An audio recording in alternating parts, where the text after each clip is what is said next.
Hey, Skift listeners, hear about the latest trends in the travel industry with the BrandUSA Talks Travel podcast. Right now, listen to special live from IPW interviews featuring U.S. Travel's Jeff Freeman. DMOs are at the heartbeat of U.S. travel. Liz Bittner from Travel South. A lot of key gateway markets are back. LA Tourism's Adam Burke. We all win when we all partner together. Plus, BrandUSA's Stacey Melman and Jackie Ennis with international travel trends and Chris Thompson's farewell finale. I'm Mark Lapidus. Join us for BrandUSA Talks Travel on your favorite podcast platform. BrandUSA Talks Travel.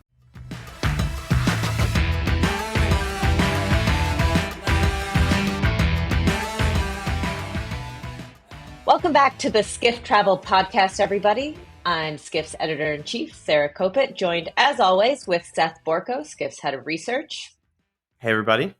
So it's said that talkies killed the silent film. And for those of us of a certain age, video killed the radio star. So today on the pod, we're asking our industry's disruptive technological question: is Google killing online travel? In just a few short years, Google Hotels has become the largest and most comprehensive metasearch engine in travel.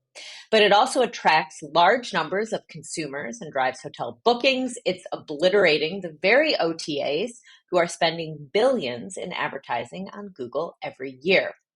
So here to help us sort through this and perhaps even answer that question is Skift's Senior Research Analyst and lead author of a research series into Google Travel, Pranavi Agarwal. Hi, Pranavi. Hey, thanks for having me. So it's so great to have you here with us today, Pranavi, because at its core, Google remains a fairly black box. And so I am so curious how you and Skift Research were able to get in there and actually analyze all that data. Yeah, so look, I like working with data, and really in this kind of dawn of AI that we're living in, things like web scraping and analysis of big data sets has really become a lot easier. So really in an effort to kind of do some really cool analysis, some kind of unique analysis or kind of the online travel industry, what I did is I decided to create this proprietary database by web scraping thousands of hotels, more than 20,000 hotels that are listed on Google, kind of on a global basis. And what I did is for each hotel, I scraped which OTA site and which direct site are bidding for bookings and at what prices they're bidding for those bookings. And I did this across two parts of Google. So the first part of Google I scraped was the sponsored results. So Google sponsored results, which is where you have to pay to be featured. And there are a maximum of 4 sponsored results per hotel. But then I also scraped across Google's organic search results, which is a new part of Google that they introduced kind of a couple of years ago. And this is the part of Google where you don't have to pay. It's free to list, as long as you have a tech partner to enable that integration onto Google. And here there's no limit to the number of sites that can bid for bookings. So in total, we were analyzing more than 500,000 data points across thousands of hotels. Really allowed us to come to some very interesting conclusions. That's really fascinating because, like Sarah was saying, Google really is a black box, and having this huge data set kind of lets us sort of reverse engineer and get a peek into that black box. And it is so important to understand exactly how Google works. It is one of the largest partners, if not the largest player, in terms of how travel industry companies acquire eyeballs. We think the travel ecosystem as a whole is probably one of Google's largest advertisers as far as industry goes. I think we've done some estimates at Skift Research that the travel industry spends nearly 10 billion, if not more, every single year just advertising on Google, probably even more if you include YouTube, by the way. And then of that, we think that the online travel agencies are some of the biggest spenders. And of those, the 2 largest online travel agencies in the US and Europe, Booking and Expedia, we think that they're some of Google's single largest advertising clients. And we think that they're spending probably 3 billion plus a year annually. And that, a majority of their marketing spend at Expedia and Booking is being spent on Google. So that's what we thought in the past. Pranavi, when you did this web scraping result, did it back this up? Did you find that travel is large advertisers, and how did you find about Expedia and Booking? Yeah, so Yeah, the OTAs are very reliant on Google. If you look at the web scraping kind of analysis and the results, specifically on Google sponsored results, you will see that Booking Holdings and Expedia Group, so through their sub brands, so collectively through their sub brands, Booking Holdings and Expedia Group, they completely dominate Google sponsored results. Um, for example, in the US, Booking and Expedia, they have 80% share of those sponsored results. And it's really Booking.com in particular, which is featuring the most often. So Booking.com is really paying the most in order to feature on those paid results. So when you say 80% market share, that means that when I search for a hotel on Google, 8 times out of 10, I'm going to see 8 times out of 10 Booking or Expedia bid on the sponsored results for that hotel. Yes, they do. That's a very high number. What were there any other interesting results that you saw like right off the bat in terms of, how the dynamics on this Google marketplace?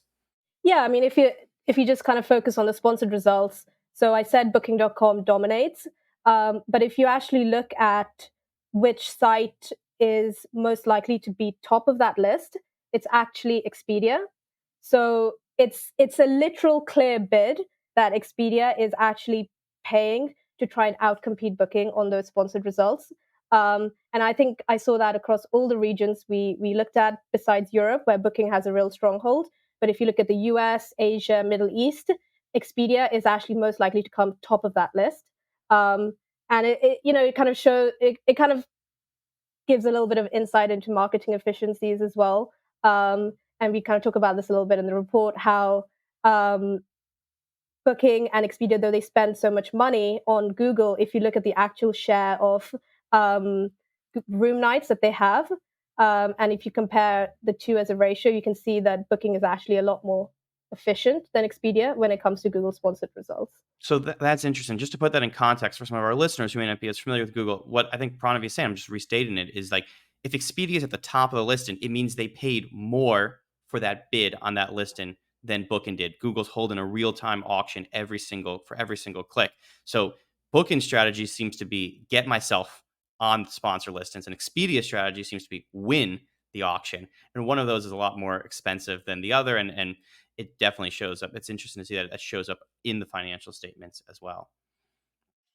So, Pranavi, I'm curious if Google is like crowding out all of these other travel metasearch companies like TripAdvisor and Trivago. We all know and love the Trivago guy. They were once very vibrant hotel search platforms, but that's not really the case anymore. Like, can you give us a little bit more insight into kind of what happened? Like, how did Google do this? Yeah, I guess a few reasons why Google has become really so powerful in travel. Yeah. Well, I think firstly, it's not just travel, right? Google is the biggest search Right. engine in Yeah. all aspects. It's the biggest search engine in all aspects of our lives. So if you're going to go to Google to search for things in life generally, why wouldn't you do the same for travel, right? Yeah. And what we've seen is It's that a verb. exactly. I'm going to Google it. Let's Google it. Yeah. So what we've really seen is that Google has really risen to the top of that search funnel, not just in life, but also now in travel. Though you could argue that things like social media and Instagram and TikTok are, they're potentially usurping Google when it comes to that, who's the top of the search funnel. And perhaps you can discuss that for another podcast. But it's really that Google is the main site that you go to search for things. But I think it's also that Google is Google, right? I think you've got to appreciate that Google has the better product. It has more data. It has a more user-friendly site when you compare it to TripAdvisor or Trivago. I mean, if you go on TripAdvisor right now, I think the website looks the same as it's done over the last kind of decade or more. And whilst Google, on the other hand, it's constantly tweaking its product. It's constantly iterating its product offering. And I think that's really what's allowed it to become so powerful as it is today. That's serious shots fired at TripAdvisor there in front of you. I don't know if they would agree with that. I don't know if you said that to them that they would agree with you. I think they would agree with it because they're very clear that Google has completely outcompeted them. I think that is not new to anyone who has been looking at the travel industry. Let me ask you a question. Has Google outcompeted them in part because they don't need to make as much money. Like Google makes money from other platforms as well. They're rich in cash, so they can afford to have more user-friendly features, whereas TripAdvisor needs to add a lot more metasearch and ad auctions. Do you think that's a piece of it? Yeah, I mean, we can kind of discuss why is Google doing all this. Google, I mean, they don't even list travel in their financial statements. This is a very, very tiny piece of the pie for them. So why are Google doing this? I mean, I think it comes back to Google being that search engine in all aspects of our life. They want to dominate everything that you might search for in your life, and it's travel is a small part of it, but for us, it's obviously a big part because we look at travel so much.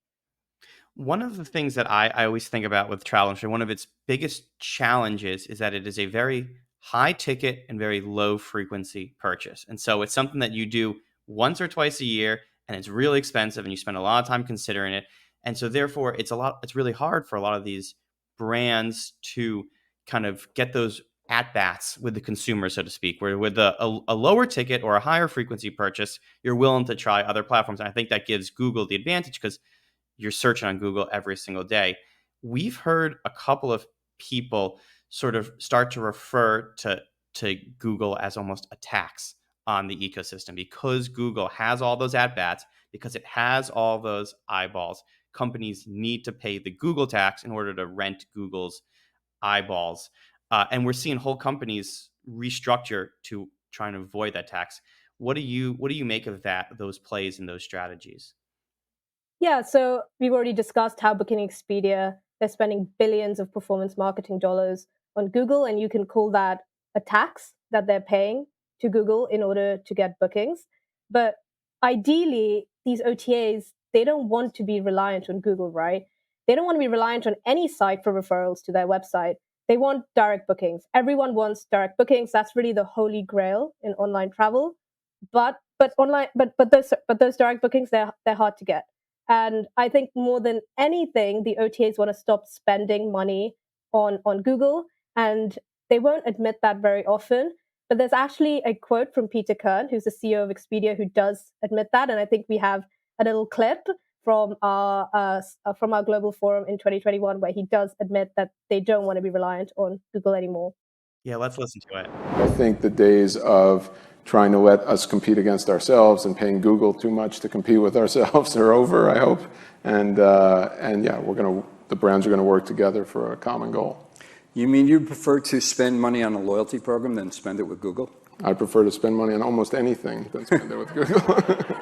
Well, I got to ask you something about I'd rather give the money to the customer than to Google, for sure. Yeah, wow. That's, I would say they're very prescient words. I mean, with everything that Google has done just even recently with their changes to their algorithm, I think all of us in the information space would like to stop relying so much on Google, but here we are. So we are going to take a break right now, and we will be back on the other side. Hey, Skift listeners, hear about the latest trends in the travel industry with the BrandUSA Talks Travel podcast. Right now, listen to special live from IPW interviews featuring U.S. Travel's Jeff Freeman. DMOs are at the heartbeat of U.S. travel. Liz Bittner from Travel South. A lot of key gateway markets are back. LA Tourism's Adam Burke. We all win when we all partner together. Plus, BrandUSA's Stacey Melman and Jackie Ennis with international travel trends and Chris Thompson's farewell finale. I'm Mark Lapidus. Join us for BrandUSA Talks Travel on your favorite podcast platform. BrandUSA Talks Travel. Welcome back, everybody. So, Pranavi, Google has introduced an organic auction. First, I want you to tell me what exactly that is and why Google's doing it. What are their intentions with this organic auction? Okay, so for a little bit of context, in 2021, in addition to Google's sponsored results, they introduced these organic results, which means that anyone could list for free as long as you have a tech partner in order to do that. And really, at the time, the head of Google Travel, he was quoted as saying that they were doing this in order to drive more traffic for the ecosystem as a whole. And I think that in itself kind of shows the perhaps kind of egotistical side of Google a little bit. Clearly Google thinks of itself as this higher power that's really trying to improve its product offering for all of humanity that's using the Google site. We kind of already touched on that a little bit, but look, I think it's not altogether that altruistic, because let's not forget that, like any other profit-making company, Google has a bottom line to maintain. It has shareholders to satisfy. So it really begs the question: why is Google doing this? Why have they introduced free listings? They're not making any money off it. And I think it ultimately comes down to Google's role within travel. It's not an OTA. It's not trying to be an OTA. You can't book hotel rooms on Google. It's not trying to compete with Booking and Expedia. Google is a metasearch engine, at the end of the day. And what is a value of a metasearch engine? I think it really comes from there being a very fragmented distribution environment. So by allowing anyone to list for free through this organic search, Google is really facilitating this refragmentation of the distribution landscape. And actually, by capping the sponsored results, the paid results, to only 4 results per hotel, I think that's a very important and clever move, because it really forces OTAs like Booking and Expedia to keep paying on those sponsored results in order to stand out. So the whole strategy of the organic search results, it's very clever, it's very smart, and hats off to Google for it. I think it's a great move from them. Yeah, there is no altruism in capitalism. There we go. Yeah, so I was going to ask this question about, like, well, isn't a free search the end of the Google tax? But I think you've answered that quite well, which is that it's really a ploy, I guess, to get more traffic, to bring more people into the ecosystem, and therefore make the sponsor results more. Let's not call it a ploy, but a strategy, and it's working. But these free results, you can still click on them, so people must be getting results from them. I mean, you can always just not click on the sponsor listing. If there's a brand I dislike, I sometimes click on the sponsor listing, and if there's a brand I do like, I sometimes skip over and click on the free one. So what has opening this up to the world for free sponsor results? What has that done? I mean, you've written the report about, you called it democratizing online travel. What do you mean by that? Yeah, so what the web scraping kind of analysis showed is that, unlike the sponsored results, which, as we've already discussed, they're dominated by Booking Expedia. And, that's natural. They have the money to do that, to spend all those billions of dollars on sponsored results. But if you look at the organic results, which, remember, they're free to list, that is, I said it's much more democratized because, well, it's free to list. So a lot more companies and a lot more OTAs are listing. And the sponsored results are capped by 4 results. But the organic search is not capped. And I've seen some hotels that have 40, 45 different sites, all hoping to get a booking through that organic search. So what it means is that it's really allowed these smaller OTAs and the direct site kind of more prominence on the Google site.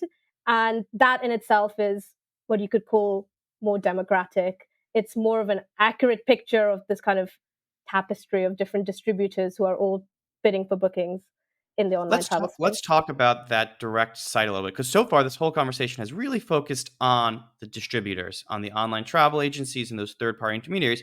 But with the direct site, hotels can list directly on Google. Historically, the selling point for Booking.com was that if you run a small hotel in Greece, it's very hard for you to get eyeballs in Wisconsin for someone who wants to take a summer vacation there.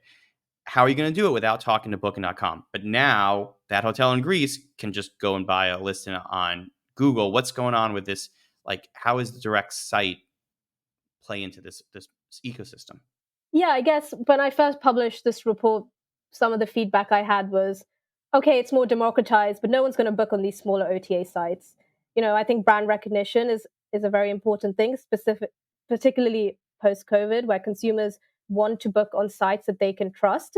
So the smaller sites might not get those increased bookings, but what will is the direct site. And really one of the key conclusions from this web scraping work is that Google is actively prioritizing the direct site and pushing it to the top of the organic search list, even when it's not the cheapest, even when it's not the cheapest site. Yeah, yeah, go ahead. Oh, Sarah.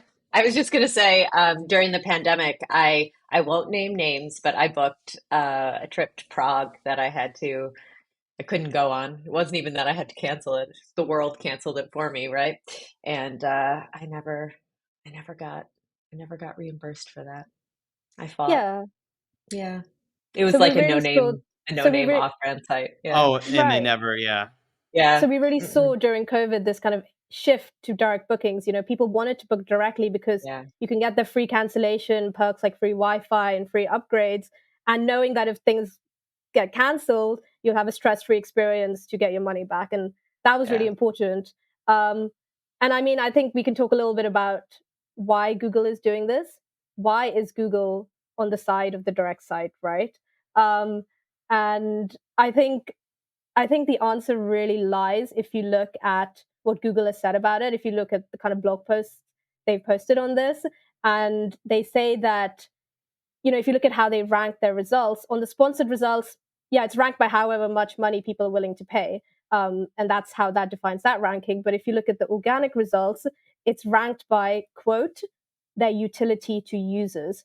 And that is a very clear quote, which shows that Google believe and they understand that the direct site is the better site to book your hotel on. And I think Yeah. that's, it's pretty telling. Well, I think Yeah. that's also interesting because we like to not blame, I don't want to use strong words. We sometimes find it easy to blame Google and say, oh my God, look what Google is doing to Expedia. Are they killing the online travel agencies? But I think we're kind of circling around this idea that sometimes the online travel agencies are not such a great user experience and you're using them because you have to. And, Yeah.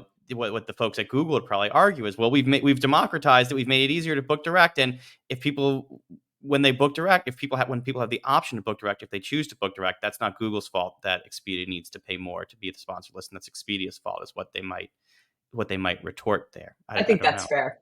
Personally, I think Yeah. that's totally fair. So speaking of Prague, Seth and I are in New York. Pranavi, you are in London. I'm curious how Google works differently in markets like Europe and Asia. Do you find anything interesting out about how those regions kind of work differently for Google in your research? Yeah, so we didn't just scrape across the US, we scraped Yeah. across Europe, Middle East and Africa, Asia Pacific, so in total 20,000 hotels. And there are a few differences if you look at just the underlying hotel market in each region. And those differences do explain the kind of variations we're seeing in the web scraping results. So just kind of firstly, the further east you go, you will find that the hotel supply, it's less branded. So that means there are more independent hotels, it's more fragmented. And generally, the higher the share of hotel supply that is held by independent hotels, the greater the reliance on OTAs for bookings. And that's because the independent hotels, they're more likely to source their distribution from the OTAs than to get it direct. If you compare that to the branded hotels, they have the loyalty programs, the tech budgets, the marketing in order to get those direct bookings. So you'll find that the market in Asia, it's much more reliant on the OTAs than in the US. And that's because the US is much more branded than Asia. So what that means is that the direct site will actually feature a lot less often on Google's organic search results in the East than in the West. And you'll see that, in the US, the direct site was featuring in 80% of results on the organic search results. But in the Middle East and Africa, it was only kind of 35% of the time. And just kind of bringing it back to Google prioritizing the direct site, what you'll see is that even though the direct site might feature less often in the East than in the West, every time the direct site does feature, Google will push it to the top of the organic list nearly 100% of the time. So really the underlying region doesn't even matter. Google will still prioritize the direct site. Another thing that we saw, which I think is quite interesting, is that the further east you go, you'll find that the online distribution landscape is also more fragmented in the east compared to the west. And you'll see other OTAs outside of Booking Expedia featuring, and that might be local OTAs like Trip.com. And you'll see that they have more prominence in the east, this kind of longer tail of smaller OTAs bidding for bookings in Asia and the Middle East. So those areas of the world are really more competitive. And these are the areas where Booking and Expedia aren't so dominant. They don't have that stronghold. And that's really the areas which we look at with interest. So let's kind of sum this up then. It's such a fascinating look into this ecosystem that we don't often get a lot of insights into. And we've got this interesting data set that lets us kind of examine in ways we couldn't. What do you think that all of these changes and the rise of this Google ecosystem means? Like, what does it mean for Google? What does it mean for the suppliers and the hotels themselves? What do you see as the kind of end game here? Yeah, I think the relationship between Google and the OTAs, it's a symbiotic one, it's a complex one. You could even say it's a little bit abusive because Google knows that Booking Expedia can't stop spending ad dollars on Google because, they have to. They dare not bite the hand that feeds them. But at the same time, Google is really introducing more fragmentation into the industry, which for Google as a meta search engine is great because, meta search thrives on this fragmented industry. But for the big legacy OTAs, Booking and Expedia, this fragmentation is bad because it means more competition. And Booking Expedia would rather have a more consolidated space, which they lead as a duopoly, rather than seeing all this, refragmentation in the industry. So what you're seeing is that I believe Google's actions are hurting Booking Expedia because they've introduced more competition. They're aiding that shift back to direct bookings. But at the same time, Google are also still kind of reaping the rewards from the billions of ad dollars still coming in from Booking Expedia. So Google is really winning here, whilst Booking Expedia, I think, kind of losing out, and the direct side is also winning.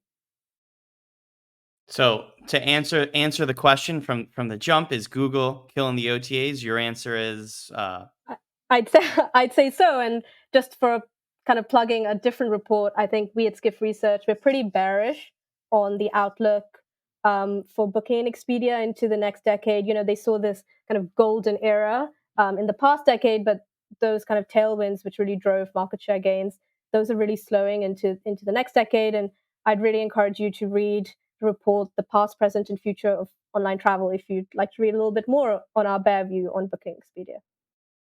All right. Well, you heard it here first. Pranavi made the call. So read the report.